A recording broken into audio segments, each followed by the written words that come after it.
play about. From the start of the project, all of us got pretty excited. We were gonna have this big play with tons of decorations, costumes, giant masks, and amazing lighting, but due to circumstances, all that got pretty much trashed. Yet, that does not mean the enthusiasm was gone. After the new brief got released, I went back to reading through the original story, The Debutante by Leonora Carrington. The story tells about a bored young woman who decides to switch identities with a hyena, causing havoc in the household of her conservative mother. The choice of medium for telling the story wasn't difficult. Lately, I've been really into ceramic field of art, so my decision was to make a series of figurines, each one of those reflecting major points of the story. I started to look into dolls of the French culture of 1930s. Some key points I decided to reflect in my own work were bright cheeks, emotionless face, and striking eyes.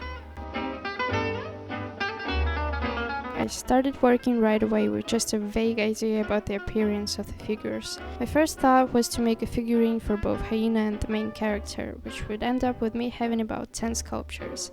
Working from home, I used an air drying clay, which gave me some trouble previously, so I knew that the material I'm using can act unexpectedly, and that's why I let it dictate the direction of my work, rather than planning things ahead. I made a test piece, which wasn't going to make it in the final selection, just to have a feel for it and have something I can rely on in further work in terms of appearance of the girl. Because no matter how many sketches I've done previously, the only way I could really get to the point of satisfaction with the overall style was to straight up make it in clay. First trouble I ran into was the head of a hyena. I couldn't figure out the final look of it, everything seemed drawn and unappealing, so I left it aside and continued working on the test piece. And when I began to carve out her facial features, I thought, oh, but what if... And that's where this project began to develop in a different direction.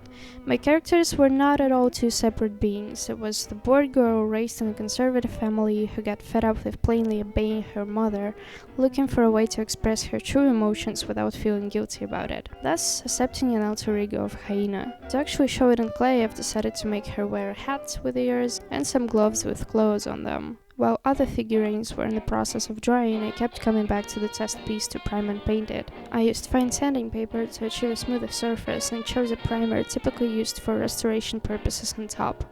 In terms of the color palette, I went for a noir mood and mainly worked with darker and more dull tones. I definitely have a new appreciation for people who work with fine details now, because personally that night I have experienced one of the most severe headaches I've ever gifted myself with.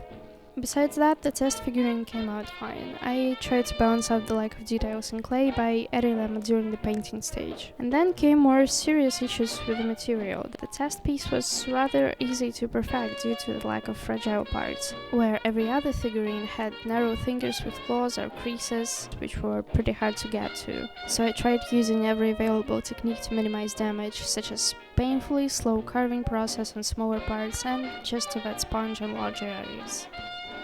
And just like that, I have finished every other figurine to the point of priming. I had tons of cases of clay cracking, even though I followed the rules of covering smaller parts with plastic wrap to prevent the water escaping quicker. Limbs were falling off continuously, so I had to remake the same figurine twice, as there's really no way to make modifications to an already dry piece. And I definitely had some leftover hands as well. In any way, I ended up with 5 more figures which were ready to be painted. I kept the steps separate to minimize the chance of messing up the color. It's obviously easier to paint them all at once than trying to mix the same shade over and over again.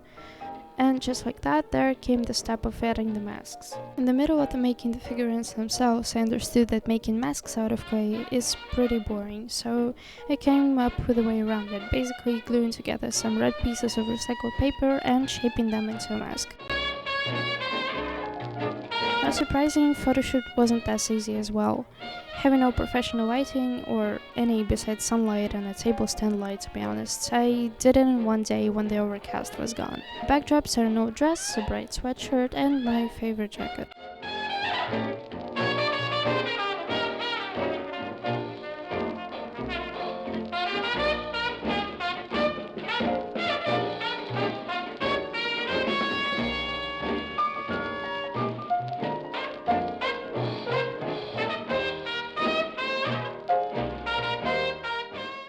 To sum up, I'm pretty pleased with the outcomes, for the most part with the experience gained out of carrying out this project. It turned out relatively inexpensive, but sure was time consuming as hell.